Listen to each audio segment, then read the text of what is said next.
Hi Pisces, it's Rhonda with your weekly reading. Sorry I'm a day late again. I had a terrible migraine, had to stop readings yesterday as I started getting a really super bad headache. But I'm here today, and that's what's important as I showed up eventually, right? It's kind of becoming a habit. Sorry about that. I'll try to do better. Anyway, let's get started. So your first card was the Eight of Autumn in reverse. And the Eight of Autumn is asking you to shift your focus, right?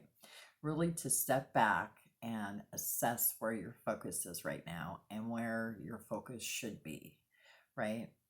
Maybe your focus isn't exactly on what it needs to be on at this moment. Okay, so just asking you to also think about perfectionism. Are you getting too stuck on, is this perfect, right? Or is it not perfect, right? And as your ally, you have the Spiral Dancer. And the Spiral Dancer is here to remind you that everything is circular, right? Everything in life goes in a circular pattern, right? It's like the wheel of the year. Everything is circular and everything comes back around. And even though it may seem that you're maybe experiencing something again, it's that spiral staircase that's going up and around as you learn your lessons and you move forward and you approach things in new ways. You elevate, right? So that makes sense, right? You get higher and higher up the staircase, and you may be experiencing something, but every time you experience it in a little bit different way. And as you learn your lessons, you can float right by it, right? Or you might get stuck. So don't be focusing so much on the experience right now, because it may be something you've experienced before, but it's something new too. And I think you'll see as the rest of the cards play out exactly what I'm talking about. So let's keep moving.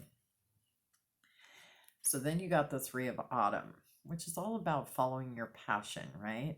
Really putting your heart, being the best that you can be, and but yet don't cling to that perfectionism that we were talking about earlier, right? Be the best that you can be, but you also have to be authentic to yourself, which is what the Web Weaver is asking you to do in the reverse position. The Web Weaver is a reminder that it asks you to look at your behaviors in all of the areas of your life, like because everything we say, everything we do, all is woven into our web, right? And so the Web Weaver is asking you to, yes, it's great that you follow your passions, but don't get stuck on that perfectionism. Be cautious of what you do, because you know it's all woven in, but at the same time, it's asking you to, what are you holding on to? Like, are you holding on to control? Are you trying to control too much? Are you afraid to let go of control? Are you, uh, and it's about control and that focus, right? That perfectionism. And what the Web Weaver wants to remind you of is you are perfectly imperfect, right?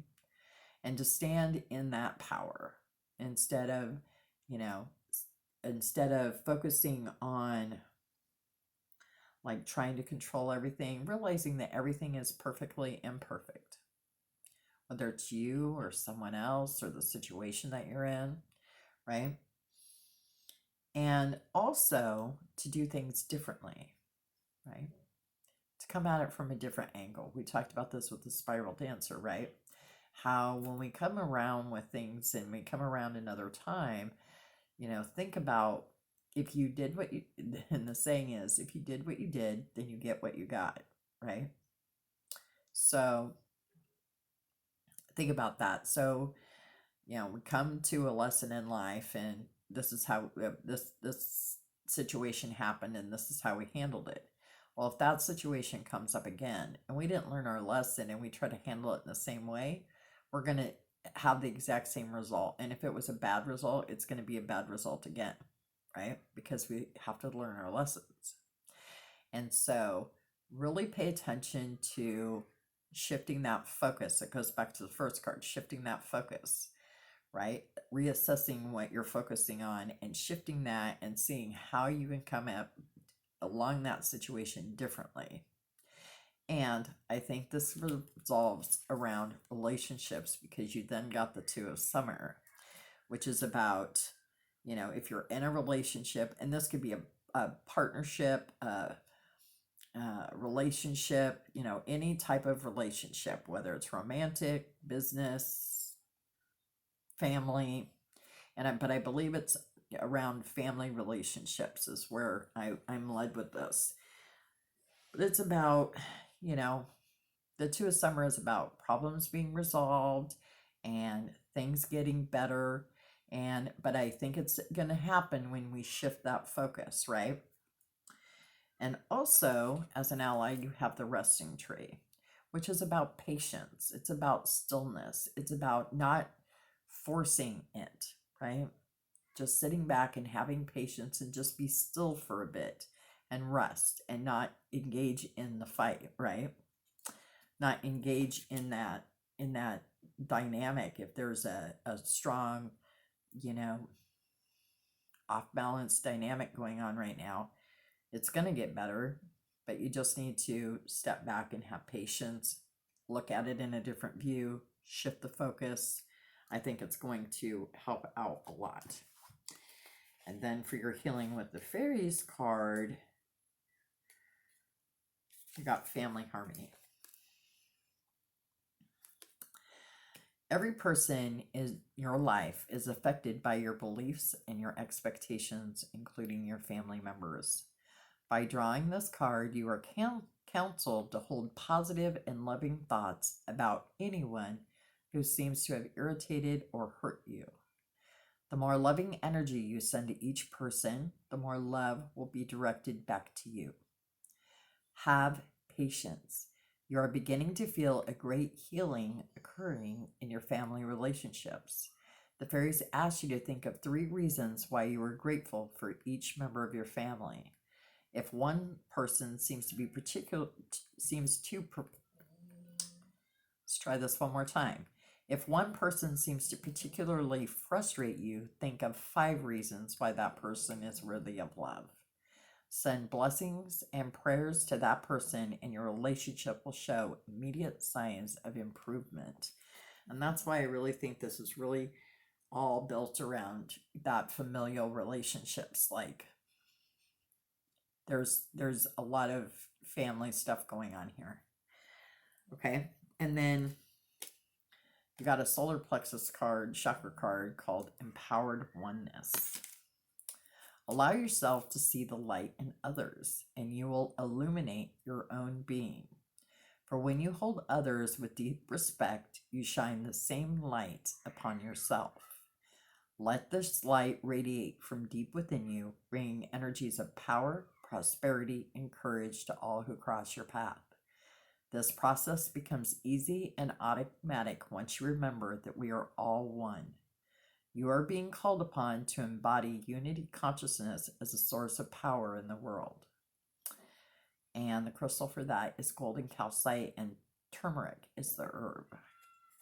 So again, it's talking about that unity, right?